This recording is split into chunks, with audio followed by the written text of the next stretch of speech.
शांति ब्रह्म एकनाथ महाराज की जय। श्री गणेशाय नमः। श्री प्रभु रामचंद्राय नमः। ऐसे बोलता हनुमंता संतोषला सुरमुनाथ स्वानंद सुखे दुर्लत पाठिता पतित कपिले।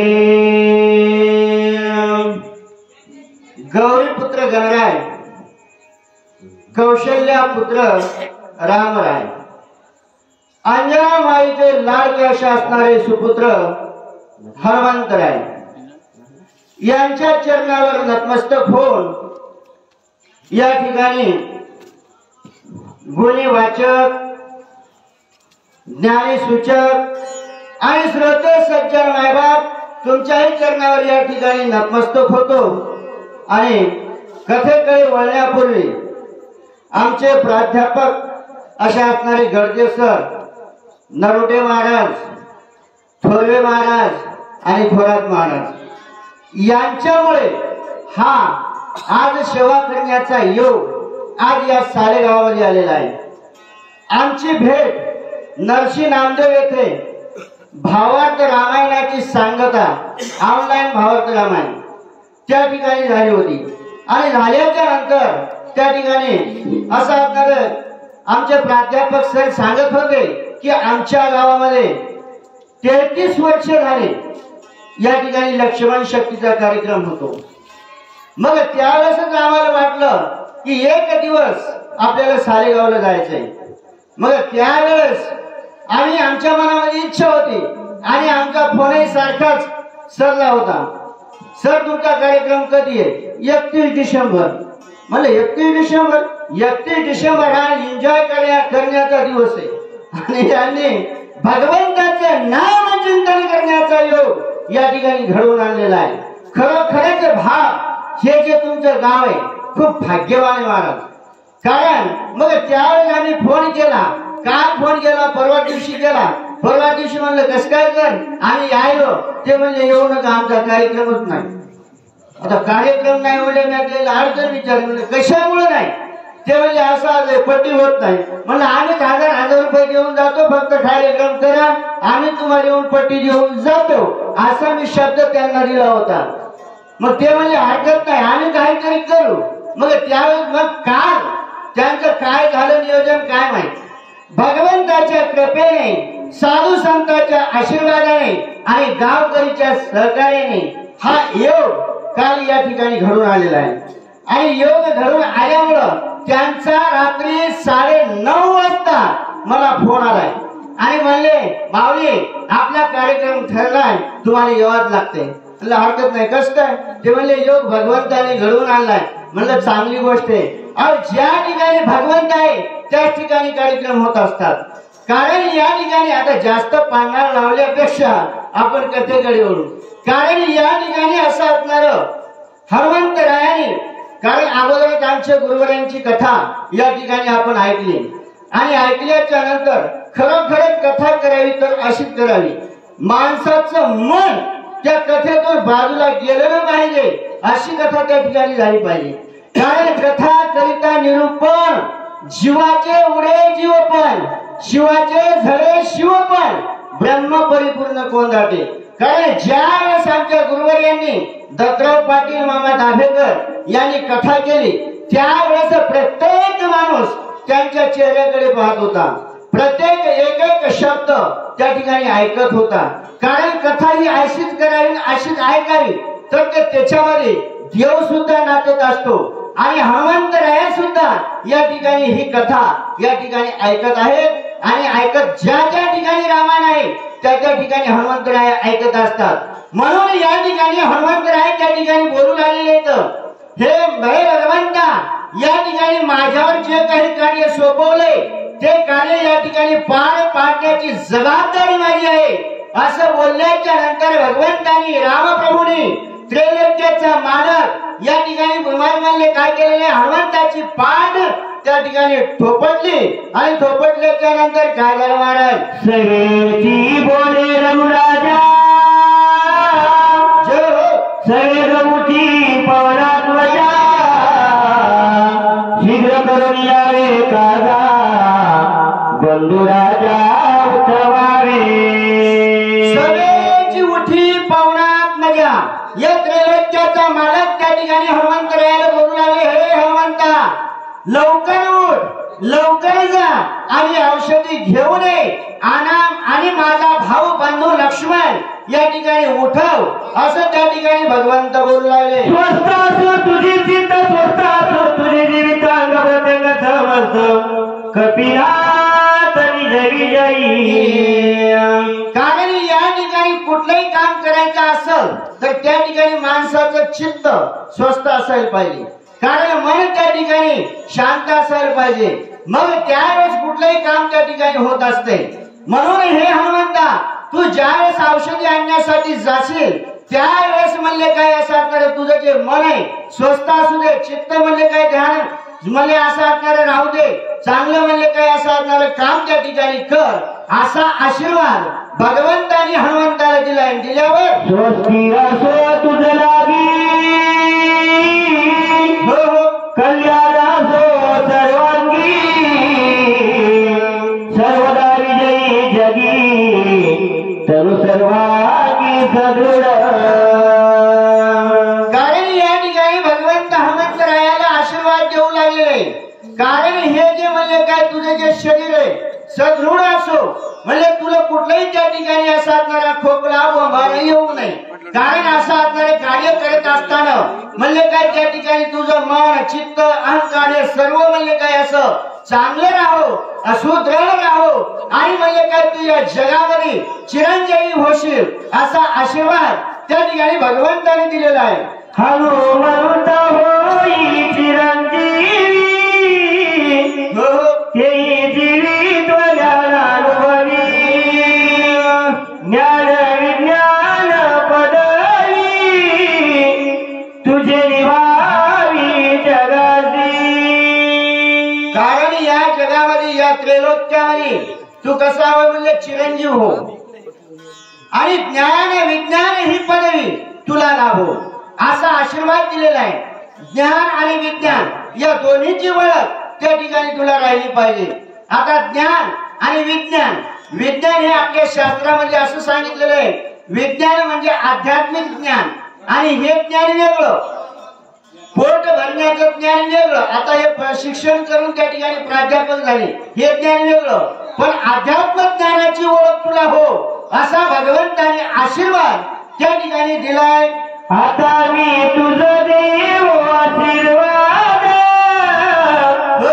तवा पूर्वीच तुझे बराबर प्रताप कीर्ती अति प्रसिद्ध ऐके सावध सांगेन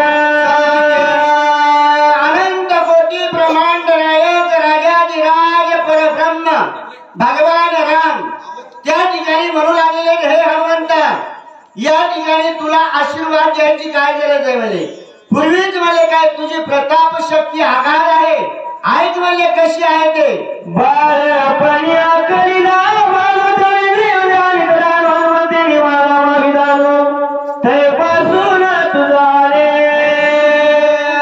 कारण म्हणले काय ज्या वेळेस हनुमंतरायाचा जन्म झालाय त्याच वेळेस हनुमंतराय सूर्याला गिळण्यासाठी गेले आणि गेल्याच्या नंतर राहून त्या ठिकाणी इंद्रानं अशा आता हावतीवर हल्ले काय मार हल्ला त्याच्यामुळे आघात हल्ल्यामुळं हनुमान हे नाव प्रसिद्ध तेव्हापासून आहे असं राम त्या ठिकाणी बोलू लागले त्या रवीच्या धावण्यासी आले लोक पाळणगिसी ख्याती रवी तयासी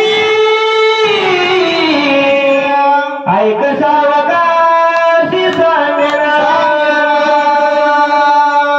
म्हणले काय तू त्यावेळेस म्हणले काय सूर्याला गिळण्यासाठी गेला त्यावेळेस म्हणले काय त्या सूर्याला सावरण्यासाठी जे बाकीचे होते राहू केतू हे म्हणले काय त्या ठिकाणी आले देव आले दानव आले मग त्यावेळेस काय कीर्ती केली ते ऐक कुंठित झाले इंद्रावदला शिवाचा सुळ झाला चुरा वरुणाचे पास समुद्र चकचूर झाले कारण त्या ठिकाणी असं असणारा इंद्रानं म्हणले काय म्हणले हाणले खडग हाणल्याच्या नंतर ते सुद्धा म्हणले काय चूर झालं त्रिशूळ हाणल्याच्या नंतर तेही चूर झालेले आणि त्या ठिकाणी हे जे काही बाकीचे आले होते पण तुला त्या ठिकाणी काही फरक पडला नाही असे देव त्या ठिकाणी हनुमंताला दुसरा आश्रम आश्रम पास तिसरा कर्माचा कर्म पास तुझे विरेच्या बाधेना कारण काय वरुण पास असेल आश्रम पास असेल कर्म पास असेल हे तुला कधीच त्या ठिकाणी बाधा करत नाही असे देव त्या ठिकाणी बोलू लागले धर्म पास ज्ञान पास अहंकाराचा पास परभ्रमीचा भ्रम पास तुझ सहसावादिना कारण म्हणले काय धर्मपाशामध्ये हनुमंतराया अडकलेले नाही आणि म्हणले काय कर्मपाश सुद्धा आहे कर्मपाशामध्ये सुद्धा हनुमंतराया अडकलेत का नाही ना देखोनी अनुक्रमा आधारे स्वधर्म जो आचरे मोक्ष देणे व्यापारे पावेची तो असं असणाऱ्या हनुमंतरायाचं कार्य होतं कारण स्वधर्मे निष्कामता अनुसरले पार्था तेने मोक्ष पद तत्वता पावेची तो कारण त्या ठिकाणी स्वधर्माने आचरण केल्यामुळं हनुमंतरायला सुद्धा त्या ठिकाणी त्या पाशामध्ये अडकले नाहीत आणि कर्म पाशामध्ये अडकले नाही आश्रम पाशामध्ये अडकले नाही आणि ज्ञानाचा पाश कारण ज्ञान जर असं माणसाला जर झालं तर माणसाला अहंकार होतो त्या ज्ञानाचा अभिमान होत असतो एवढं ज्ञान हनुमंतरायाकडे असून सुद्धा त्या ठिकाणी हनुमंतराय अडकलेत का अडकलेत नाही असे असणारे हनुमंतरायाला कुठलाही पाश त्या ठिकाणी बाधा करत नाही असे या ठिकाणी बोलू लागले किती वरून पास ते किती तुझ बांधावया मारुती यमाची तिथे कोण शक्ती तुझा निसिती दंडावया कारण म्हणले काय वरुण पाश म्हणजे नेमकं काय कारण जिभेची देवता वरुण आहे म्हणजे चव कारण म्हणले काय या पाशामध्ये सुद्धा माणसं अडकलेले आहेत कारण माणसाची जी चव आहे हे म्हणले काय या ठिकाणी माणसाला काही खावत वाटतंय पण हनुमंतराय त्याच्यामध्ये अडकले का अजिबात अडकले नाही कारण झाडाचा पाला खाणारे हनुमंतराय त्या ठिकाणी आपला उदरनिर्वाह केला त्या पाशामध्ये सुद्धा अडकले नाही असं असणारं हनुमंतरायाचं कार्य होतं मग त्या ठिकाणी यमपाश त्या ठिकाणी काय करणार आहे एवढ्या पासाच्या अलिप्त हनुमंतराय होते मग यमपाश त्या ठिकाणी काय करणार आहे असं या ठिकाणी सकळ जगा पदाभिमाने लग बगा दंड घेऊन यावेगा तुझा सवेगा दंडुवाला या जगाशी नियंता कारण माणूस जन्माला आल्याच्या नंतर माणसाला मरावं लागते कारण माणूस चिरंजीव होते का होऊ शकत नाही मग म्हणले काय यमाच्या हातामध्ये काय होतं या पृथ्वी तलावर जेवढे काही माणसं जिवंत आहेत ज्याचा नंबर लागला त्याला घेऊन कोण जाते यम जाते मग या पदाच्या माणसाला आपण साधं सरपंच जरी झालं तर माणसाला त्या पदाचा अभिमान होत असते मग यम होता कारण या जगा या सृष्टीवरच्या लोकांना नेण्याचं काम यम करत होता म्हणून त्या ठिकाणी असं असणारा त्या हनुमंतरायाला तो यम पास सुद्धा काही करू शकत नाही मग अहंपास झाला यमाला आणि झाल्यावर अहंपण आला गर्व झाला आणि गर्व झाल्यावर हनुमंतरायाजवळ दंड करण्यासाठी आला आणि आल्यावर काय झालं त्या यमाचा यमदंड पायी मोडून गेला तुझे देवी इतर बापुडी कोण काही हनुमान पायी दंडावया कोणाची ताकद आहे कोणाचीच नाही कारण त्या ठिकाणी गर्वाने यम म्हणलं काय दंड पास त्या ठिकाणी घेऊन आलेला आहे आणि आल्याच्या नंतर हनुमंतराया टाकला त्यावेळेस त्याचं पीठ झालंय. मग म्हणले त्या ठिकाणी यमाला जर हनुमंतरायाला काही होत नाही यमाच्यानं तर बाकीचं कोण हनुमंताजवळ जाऊ शकते. कारण या जगामध्ये या त्रैलोक्यामध्ये यमाला म्हणले आपल्या जवळ आला की आपल्याला जाणंही जाणं. तिथं मग कोणी म्हणेल का नाही 1 लाख रुपये देतो मला 10 दिवस राहू दे, 2 लाख देतो 1 महिनाभर राहू दे, 10 लाख देतो असं म्हणेल का? नाही ना. कारण त्या ठिकाणी काहीच चालत नाही. श्रीमंत असो गरीब असो कुणी असो राजा असो किंवा रंक असो त्या ठिकाणी यम आल्याच्या नंतर टाइम आल्यावर वेळ आली की माणसाला जावंच लागतंय. पण या ठिकाणी विजय हनुमंतरायांनी त्याच्या यमावर मिळवलाय असं या ठिकाणी बोलू लागले. झाले तुझे किंकर हनुमान वीर तीनोकी. रामचंद्र कुबेर सर्व देवता असं असणारे सर्व म्हणले काय ते बाजूला टाकले आणि हनुमंतराय त्या ठिकाणी विजयी झाले. आपुलिया यो प्रताप शक्ती लावणी सकळांची वरदोक्ती वज्रजय आईशी ख्याती ती जगती मिळविजे. कारण त्या ठिकाणी सर्व देवतांनी आशीर्वाद दिलेला आहे हनुमंतरायाला. वज्रदेवशील आणि या त्रिलोक्यामध्ये म्हणले काय तुझा विजय हो असा आशीर्वाद त्या ठिकाणी पूर्वीच होता. मला तुला आशीर्वाद द्यायची गरज नाही असे राम त्या ठिकाणी बोलू लागले. काय माझी वरदान आतुरवारी वायुनंदन वेगे करोनी उडान बंधुरात मददी.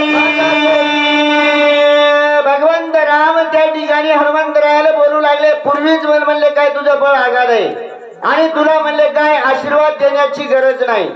म्हणून म्हणले तू काय कर या ठिकाणी लवकर जा आणि माझा बंधू लक्ष्मण भैया या ठिकाणी उठाव. ऐसे बोलता श्रीरामचंद्र सकळ वानरांचे भार ऐकोनी पिंजारीला कपिंद्रा तिला सूरवासत. भगवंत राम त्या ठिकाणी एवढं बोलल्याच्या नंतर हनुमंतरायानं त्या ठिकाणी असं असणारे आपल्या रोमावळी जागृत केल्या आणि जागृत करून त्या ठिकाणी शक्तीचा आकुडा केलाय आणि भयानक असं असणार शरीर हनुमंतरायाचं त्या ठिकाणी दिसू लागलं. पिंजारीला रोमावळी दिसे विक्रांत दातारी मस्तक गेला नव मंडळी गोळांगुळी आवेश. रोमावळी पिंजारलेले आहे, अंगावरचे केश रोम त्या ठिकाणी उभे राहिलेले आणि हनुमंतरायाने त्या ठिकाणी आपलं मुख आकाशाकडे केलेलं आहे, शक्तीचा आकुडा केलेला आहे आणि केल्याच्या नंतर काय झालं.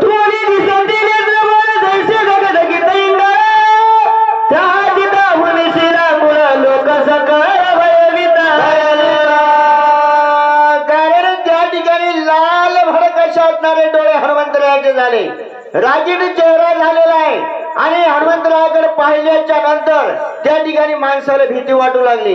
कारण त्या ठिकाणी कोण कोण होतं, वानर सेना होती, विभीषण होता, सुग्रीव होता, नाशा असणारे नळ नीळ जांबवंत हे सर्व त्या ठिकाणी हनुमंतरायाला पाहू लागले आणि पाहत असताना त्यांना सुद्धा त्या ठिकाणी भीती वाटली. वडिला पुछाचा कोळा लंगुनी सुवेचा कडा राम स्मरोनी वेगाळा केला गाडा भूकार. त्या ठिकाणी शक्तीचा आकडा केलेला आहे आणि बाजूलाच एक असा असणारा पर्वत होता. त्या पर्वतावर हनुमंतराय गेले आणि गेल्याच्या नंतर त्या ठिकाणी मनामध्ये भगवंताचा भुभुकार केलाय. मनामध्ये केलाय काय कसा केला ते पुढच्या वेळी ऐकू. ऐकोनी त्याचा भूकार दशके कैलासी शंकरा ब्रह्मांडार वडिले थोरा घोरांदर मांडिले. जय श्रीराम. श्रोते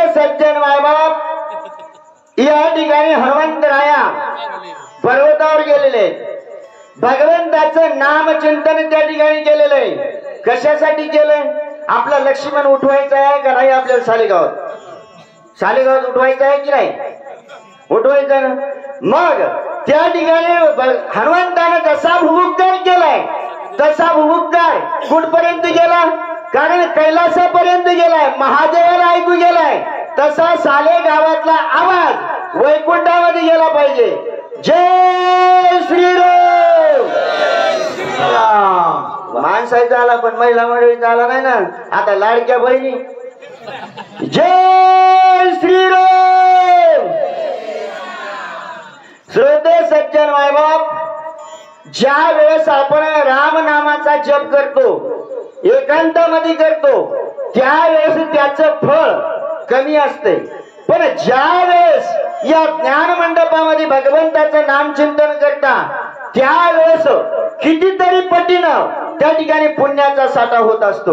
म्हणून या एकांतामध्ये ज्ञान राम नाम घेतल्यापेक्षा या ज्ञान मंडपामध्ये माणसानं हमखास राम नाम घेतलं पाहिजे. म्हणून सर्वांनी एका आवाजात एकदा गजर करायचा आहे. जय श्रीराम. जय श्रीराम. क्या बात आहे. धन्यवाद धन्यवाद.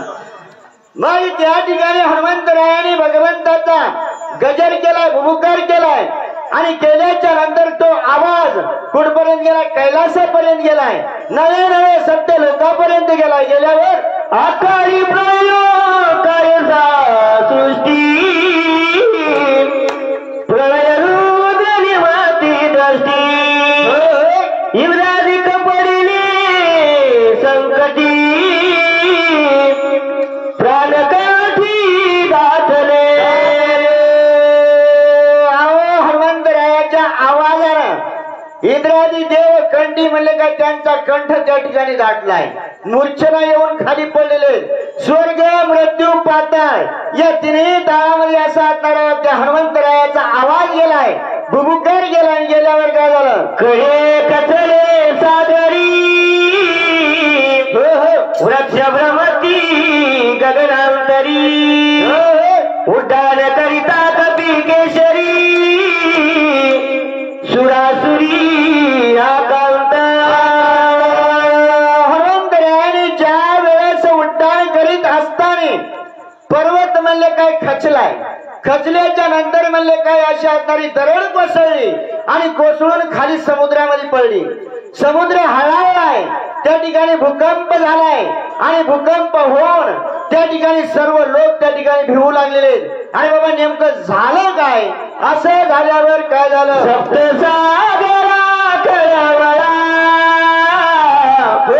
धरा जाऊ पाय सातळा अकांत जीव माझा सकळा गोळा मुळाची लागे. कारण त्या ठिकाणी सप्त समुद्र, एक समुद्र नाही 7 समुद्र आहेत आणि ते 7ही समुद्र त्या ठिकाणी खळाळले, लाटा येऊ लागलेले आहेत. आणि ही जी पृथ्वी आहे ही पृथ्वी रसातळाला जाऊ पाहू लागलेली आहे.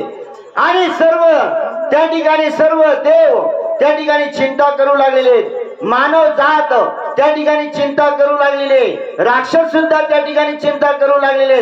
अरे बाबा हे नेमकं झालंय काय? हा काय झालाय? आणि झाल्याच्या नंतर काय झालं? राम नाम स्मरण सविद केले उड्डाण न लागतार क्षण सागर संपूर्ण कमीला. कारण त्या ठिकाणी भगवंताचं राम नामाचा गजर केलाय. राम नामाचा गजर करून त्या ठिकाणी हनुमंतरायाने उड्डाण केले आणि केल्याच्या नंतर काय झालं? उपरी उपरी गगन घरी सगळे लोक बरी गेली उडाणाची दोरी क्रमभारी कविता उपरी उपरी गगनांतरी. कारण ज्या वेळेस हनुमंतरायाने उड्डाण केले त्यावेळेस आकाशामध्ये गेले. आकाशामधून कुठे गेले? ब्रह्मलोक. कुठे गेले? वैकुंठामध्ये गेले. वैकुंठामधून कैलासावर गेले आणि कैलासाहून सत्यलोकात म्हणजे ब्रह्मलोकापर्यंत गेले. अहो नवे नवे त्याच्यावर अशा असणारे हनुमंतराय गेले. परे उणी परते घर आणि तेथे राहे निरंतर असा असणारा हनुमंतरायाचं उद्धार त्या ठिकाणी गेलं आणि गेल्यावर काय संपूर्ण प्राणांची कस रास सगळा ते ऐकून रावण अति चिंता उपदवी. हनुमंतरायाने ज्या वेळेस उड्डाण गेल्याच्या नंतर तो आवाज लंकेमध्ये गेला. रावणाला कळाले हनुमंतराय औषधी आणण्यासाठी गेलाय म्हणून.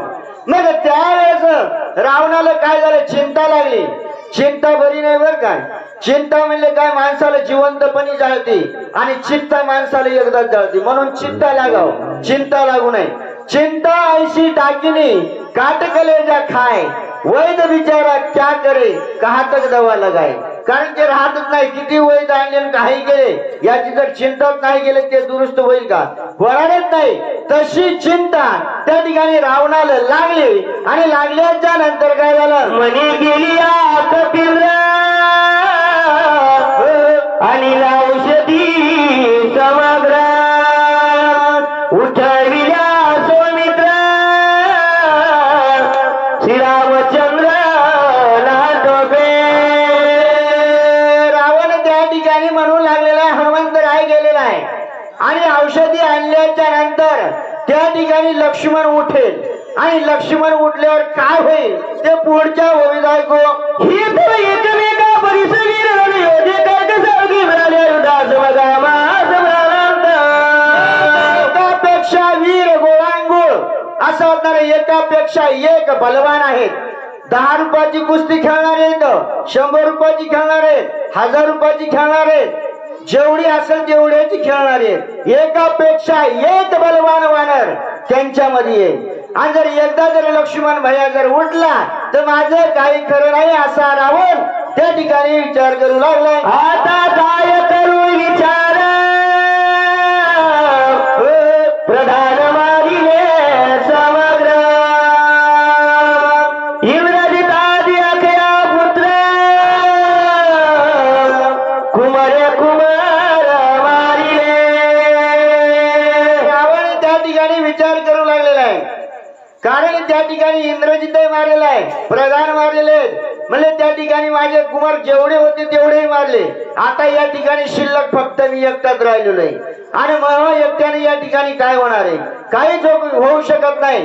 कारण इंद्रजितानं त्या ठिकाणी या देवावर विजय मिळवला होता, तेही नाही, कुंभकर्णही नाही.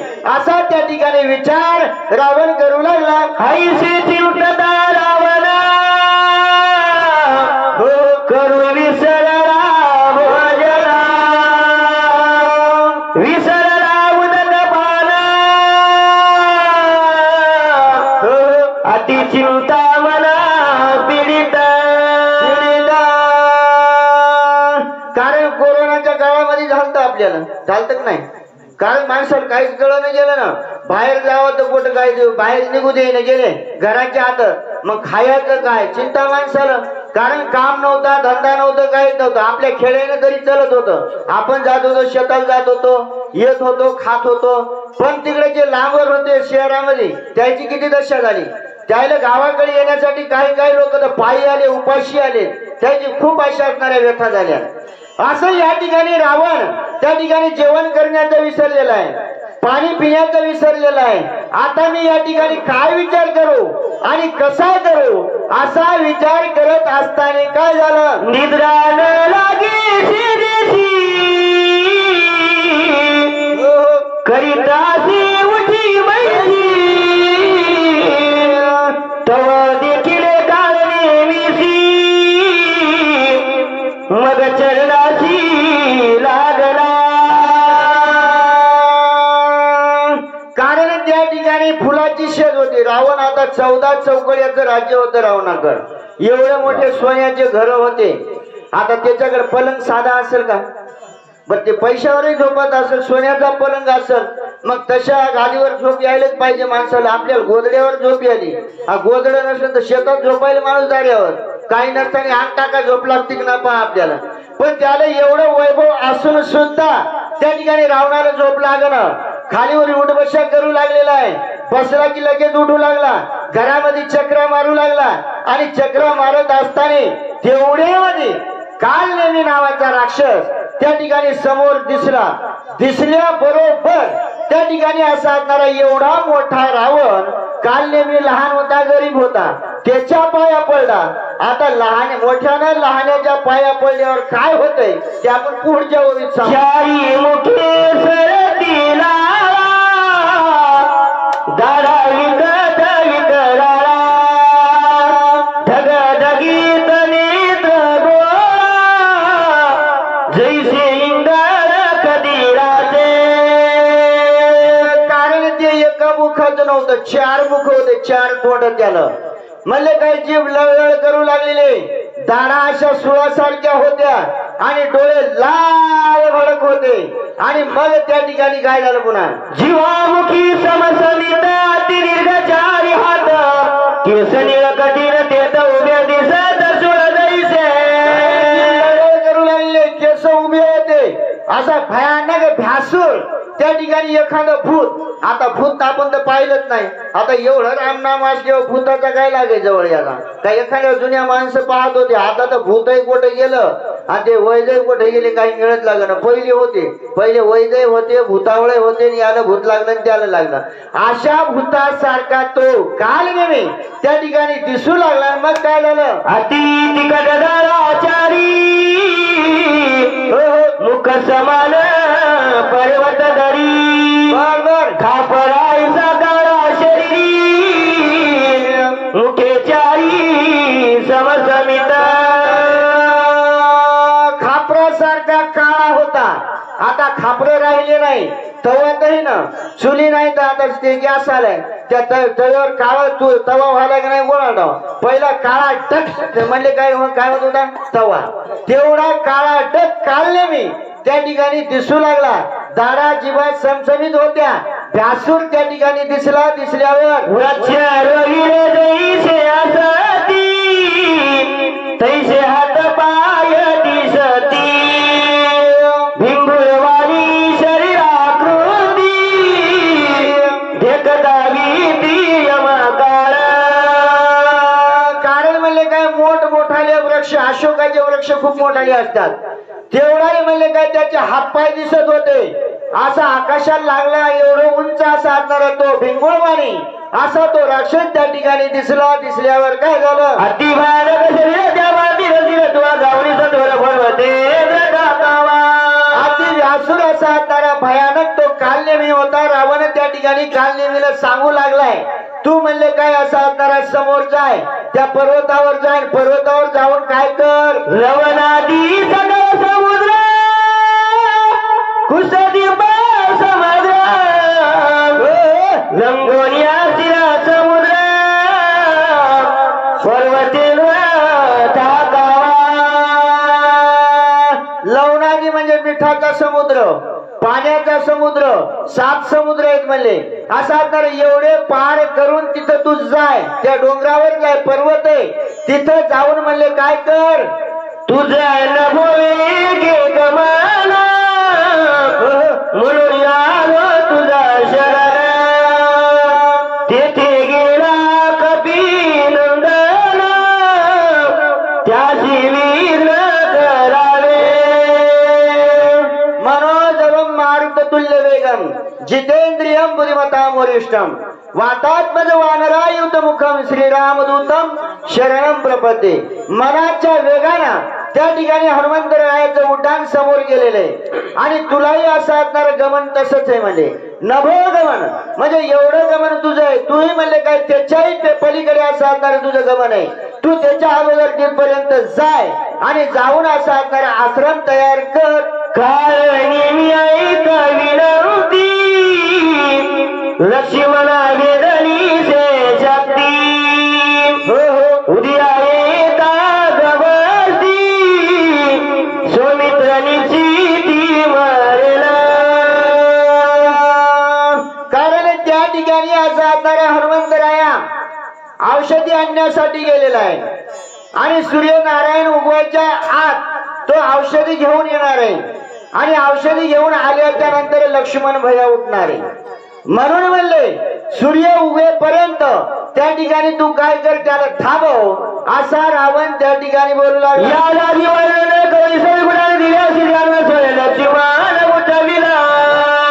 कारण त्या ठिकाणी औषधी आणल्याच्या नंतर लक्ष्मण उठेल असा रावण त्या ठिकाणी प्रतिज्ञा आहे.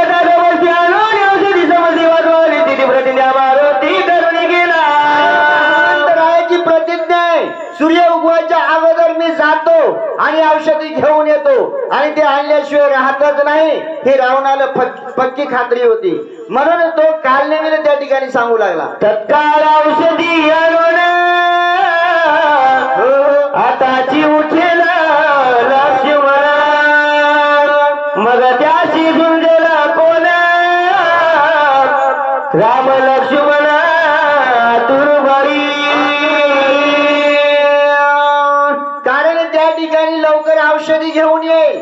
लक्ष्मण उठेल आणि लक्ष्मण उठल्याच्या नंतर राम आणि लक्ष्मण हे आतुरबळी आहेत. या त्रैलोक्यामध्ये ते कोणालाच आडपत नाही. मग त्यांच्या सोबत युद्ध करणारा माझ्याकडे कोणीच नाही असा रावण त्या ठिकाणी बोलू लागला.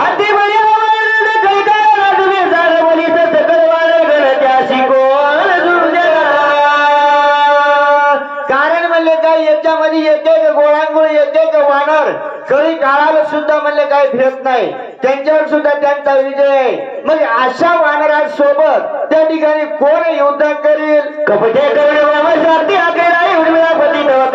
हातवाती उदया गवती नेता. कपट करून त्या ठिकाणी मी कितीतरी अट्टहास करून त्या ठिकाणी लक्ष्मण भैयाला शक्ती मारलेली आहे. आणि म्हणले काय, ती शक्ती याच्यासाठी मारली की म्हणले काय असा असणारा तो मरेल आणि लक्ष्मण मरण पावला तर हे बाकीचे आपोआप एका पाठोपाठ मरणार आहे.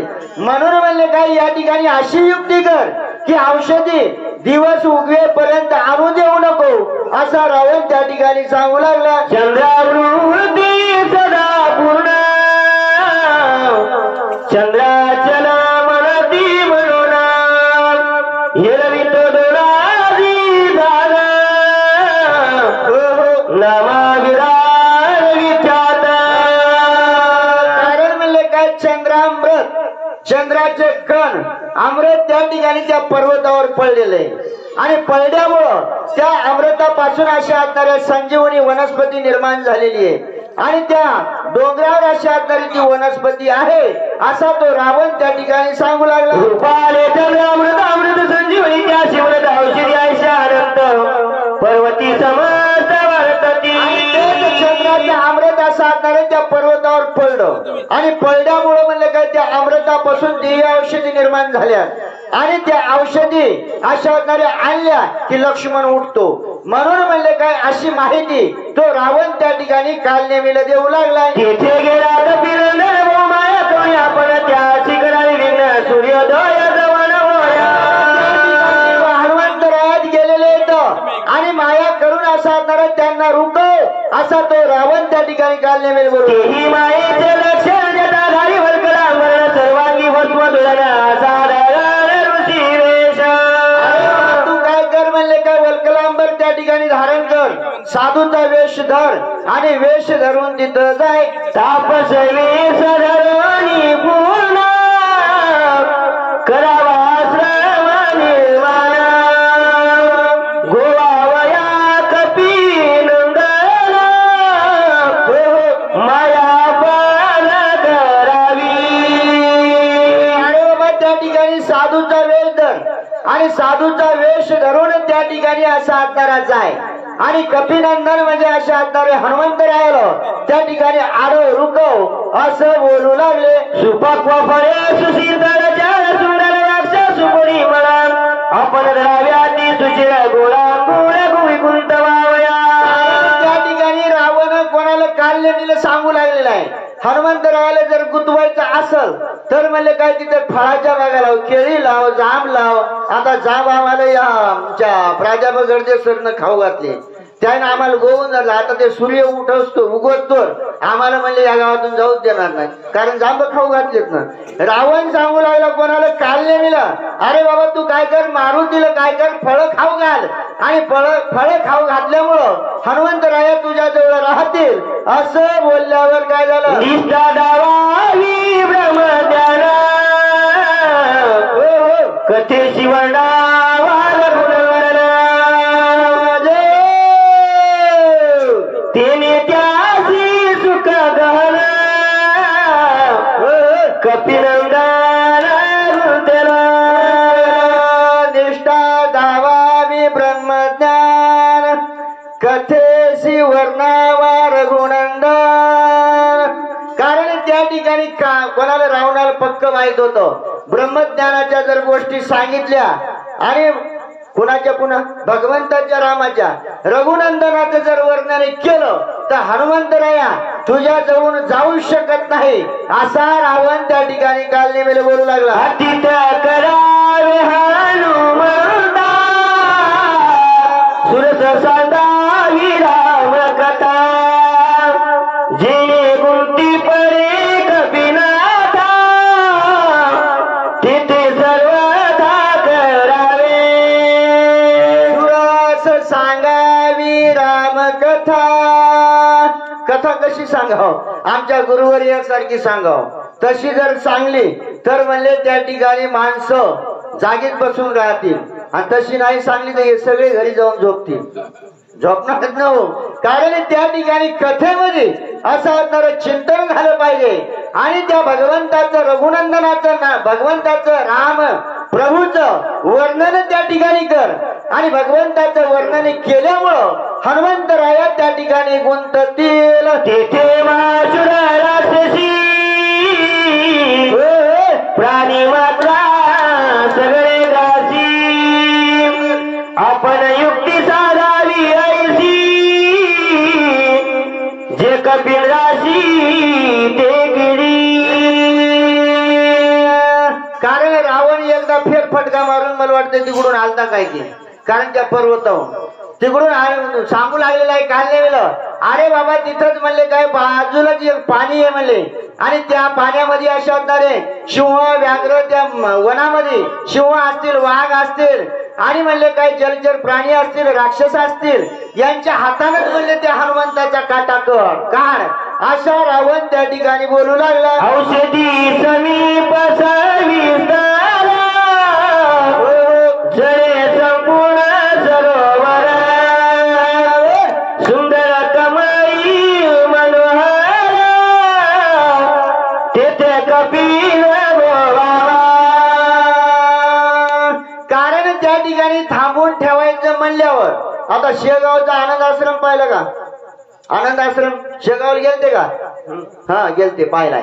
आनंद आश्रम म्हणले काय कसा, एकदा आनंद आश्रमामध्ये माणूस गेला की त्या ठिकाणी माणसाला त्या बाहेर निघा वाटते का? कारण मोहक असं असणारं वातावरण. म्हणून रावण त्या ठिकाणी सांगू लागलेला आहे, फुलाचे झाडे लाव, फळाचे झाडे लाव, मनमोहक असा असणारा आश्रम त्या ठिकाणी तयार कर, आणि त्या ठिकाणी हनुमंतरायाला रोखून धर. प्रभु रामचंद्र भगवान की जय. पवनसुत हनुमान महाराज की जय. ही झालेली सेवा म्हणण्यापेक्षा करून घेतलेली सेवा हनुमंतरायाच्या चरणावर समर्पित करून कथेला पूर्णविराम. धन्यवाद महाराज. यानंतर वाचक म्हणून श्री गंगाधरराव काळबांडे, राहणार ममदापूर, तालुका पूर्णा, आणि सूचक म्हणून दत्तरावजी पाटील फोले, जलालदाबा.